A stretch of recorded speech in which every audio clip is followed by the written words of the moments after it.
Good evening. In this video, I want to deal with the issue against slavery and the lie that these neo-Confederates like Robert Baker keep putting out in the Ruckman School. That's the Ruckman School, really dealing with the issue of trying to make it like the Civil War wasn't about ending slavery or why the South went to war was to actually keep slavery.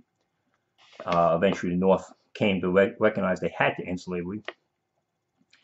And of course, the idea that how benevolent it was all benevolent. The South was always benevolent. They were full of God-fearing Christians, and the North were all full of pagans.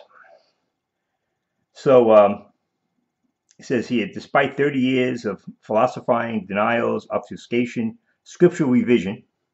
Oh, there's your King James Bible believers. Scriptural revision and constitutional sophisties.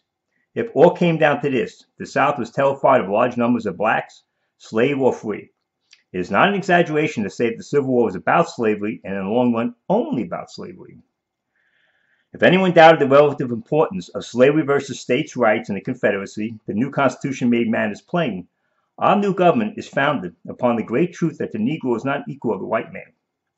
That slavery, subordination to the superior race, is his natural and normal condition. CSA Vice President Alexander H.A. Stevens of Georgia quotes slavery, the proper status of the Negro in our form of civilization. In contradiction to libertarian reference to states' rights and liberty, that's these guys trying to con you on.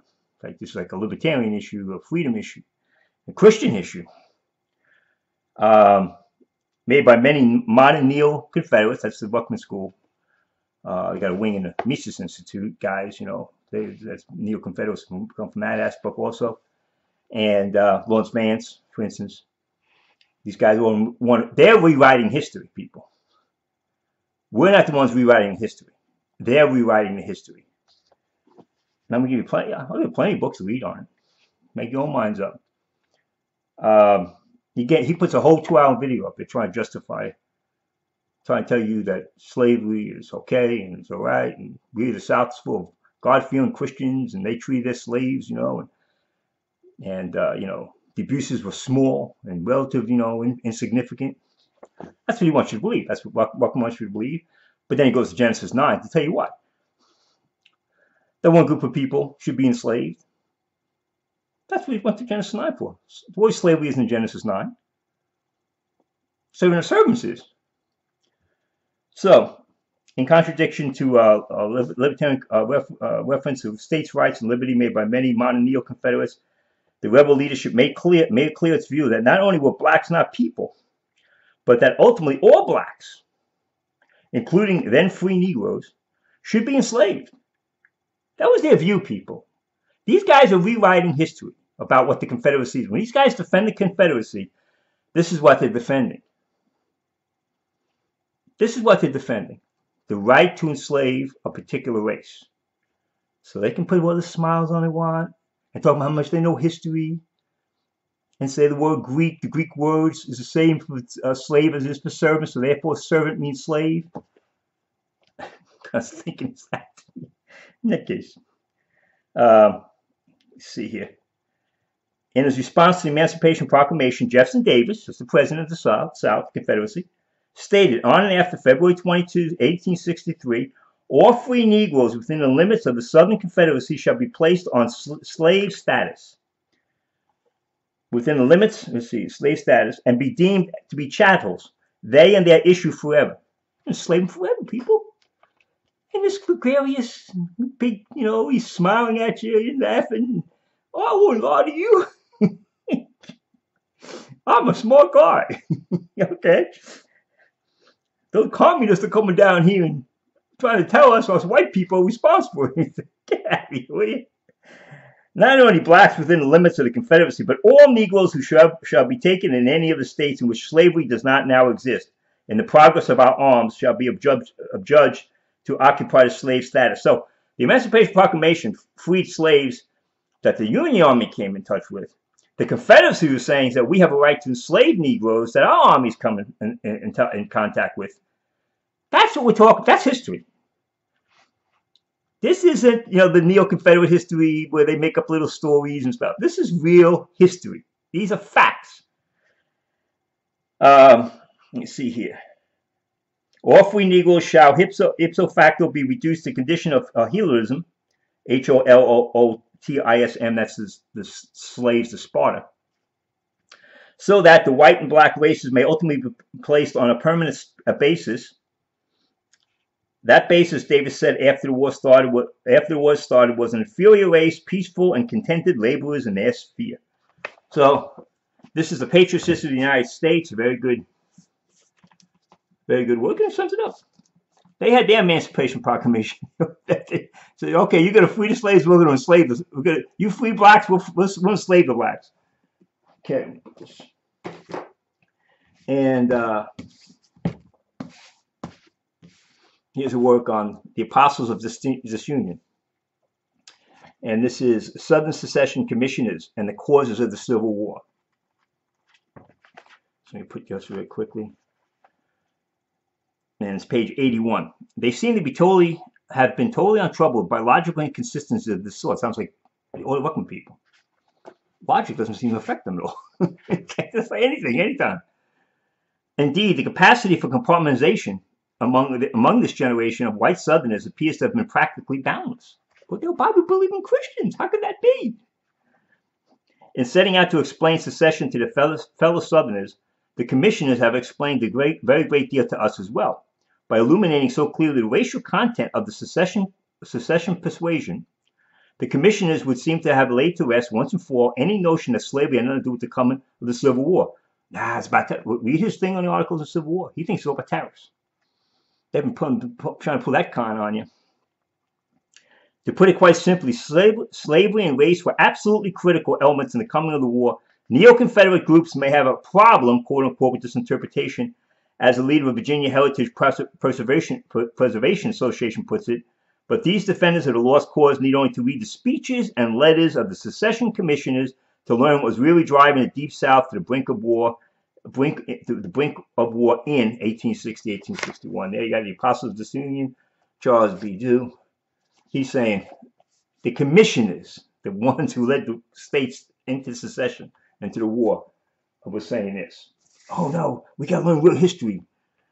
There's a couple other, I'll just mention some other books. Here's the Bound for Canaan, the Underground Railroad, and the War for the Soul of America, by Fergus M. Broadwich. Very good book, and talking about how the struggles dealing with that issue, and said they had to go up to Canada because the Fugitive Slave Act would take them right. We go no matter where they would go after them. The Road to Disunion, Sessions at Bay, 1776, 1854, which country star was dealing with one crisis after another, but dealing with the issue of slavery. The Impending Crisis, 1848, 1861, David M. Potter, again dealing with the issue of the Civil War. Arguing about slavery, this was the Southern states put a gag order. They controlled the House of Representatives, put a gag order on any pleas to free the slaves, and John Quincy Adams was fighting against that. He is against free speech. We're for freedom. We're for freedom. They were here not only keeping the slaves enslaved. They were telling white people they couldn't speak out. This is the arrogance of these guys. The arrogance. When you become a slave, well, that's where you become totally. You think everybody's a slave except you. Confederate nation. See how the Confederates actually lived. Everyone talks about the civil rights issues dealing with Lincoln. You see how they lived here in the South, in the Confederate nation. They're going to have problems with their own states seceding. They shut down free speech, shut down the freedom of the press. They shut that all down. Everyone talks about Lincoln and his abuses. It was a civil war. And we actually held elections. They didn't hold an election. We actually held a national election to re-elect our president. And held, midterm elections, and the Democrats had a right to vote and all that stuff. They weren't allowing that stuff in the South. Shut all that down. The counter-revolution of slavery, politics and ideology in the antebellum South Carolina. Talking about the issue of how the role of slavery played in that issue. Let's see if I can get a preface here. What happened was that the country turned from looking at slavery as a negative to trying to make it look as positive, like Robert Baker's trying to tell you to do. In this comprehensive analysis of politics and ideology in antebellum South Carolina, Manisha Sina offers a fresh look at the roots of Southern separatism and causes of the Civil War, challenging works that portray secession as a fight for white liberty. She argues instead that it was a conservative, anti-democratic movement to protect and perpetuate racial slavery. Sina discusses some of the major sectional crises in antebellum era, including nullification, the conflict over the expansion of slavery into Western territories, and secession, and offers an important evaluation of the movement to reopen the African slave trade in the 1850s. In the process, she reveals the central role played by South Carolina planter politicians in developing pro-slavery ideology and the use of states' rights and constitutional theory for the defense of slavery. That's what they were trying to do. They were trying to use the Constitution, and that's what brought Lincoln to the forefront. He said this was an attack on the Declaration of Independence. And that's where the Cornerstone speech came out. You're going to believe that more men are created equal, or you're going to say one group of men were made to be slaves. Sina's work underscores the necessity of integrating the history of slavery with the traditional narrative of Southern politics. Only by taking into account the political importance of slavery, she insists, can we arrive at a complete understanding of Southern politics and the enormity of the issues confronting both Northerners and Southerners on the eve of the Civil War. So she points out that slavery is was in fact a crucial point of the issue, and they had to make slavery a political good as opposed to an evil that had to be removed, and that was always the intent of the founding fathers. They said we got slavery hopefully would end, and they put things in process so slavery couldn't go into the territories. That slavery would die a slow death. Gradually would end, and then what happened with the cotton gin being invented and cotton being so expensive, making cotton very valuable, slavery basically said, these guys said, no, we're not going to allow that to happen, and they had to reinvent it and say, well, no, the founders were wrong. Slavery is a positive good. And here's one of the Dred Scott case, one of the worst, if not the worst, Supreme Court decision ever made. Roe versus Wade might be another one. They dealing with the abortion issue. But here you go, Dred Scott decision. But stop here, just put this up, and just let these guys con you. And he's putting out as propaganda. Propaganda. That's these all these fucking guys. They just indoctrinating this stuff. They can't deal with thinking on their own. And so they get indoctrinated with this, and tells them what they want to hear, and then they just come out. Gene Kim's got the whole book on ruckus. You should see how he twists James 2 to make that Abraham was justified in Genesis 22 and not in Genesis 15, Genesis 12. He deals with James Knox. He's dealing with James Knox, and James Knox, no faith works. Obviously, when you get righteousness, you're justified. You see how, Kim has got to twist it and turn it in order to get around that. Yeah, they don't think Abraham was justified in James 2. He's justified for men, not for God. You get God's righteousness. God has to say justified. He sees his own righteousness. I want to stop with this up and be doing some issues with Stephen Anderson, his lies about Romans 11, and going into some other issues here, hopefully. But this has to be played out. Christians are supposed to be thinkers. You're supposed to think for yourself. That's why you have a King James Bible. You'll believe a priest. That's your responsibility. And that's why you prove all things.